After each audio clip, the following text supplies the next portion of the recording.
doing, good people? This is the 8-Bit Animal.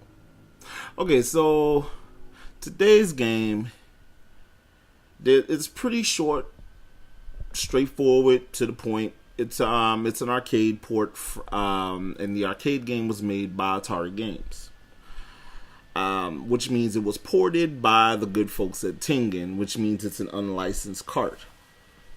Ooh. Now, another cool part about this is this was based on a classic Looney Tunes franchise. Probably the second most beloved Looney Tunes characters outside of Bugs Bunny and Daffy Duck. And this game actually, it does a really good job of encapsulating the entirety of what these two characters' feud is all about. If you haven't figured out yet, today's game is Road Runner.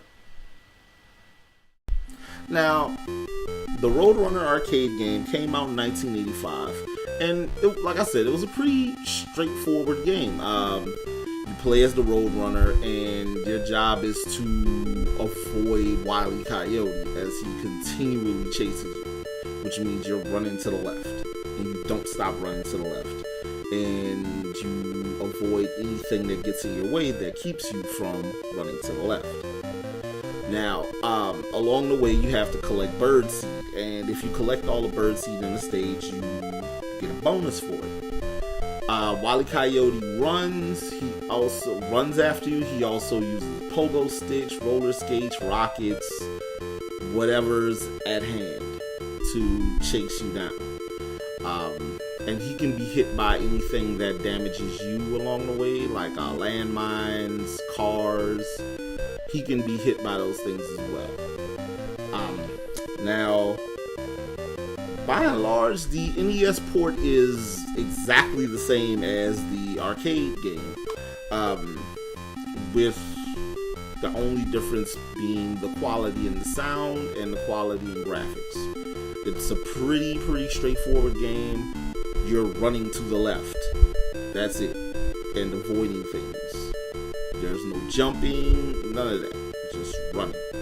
So, it's a good game. It's fun. But it can get old fast. And like I said, it's the most arcadey of arcadey ports I've ever played. It's straight to the point. And for what it is, it actually does a really accurate job of capturing the feel and energy of the Roadrunner Wile E. Coyote cartoons. Actually, more so than the Tom and Jerry game that I discussed during the last summer of 8-Bit. So, if you come across a copy, it's a dirt cheap game. For the most part, a lot of the Tengen titles are, with the exception of, obviously, their version of Tetris, and maybe Skull and Crossbones.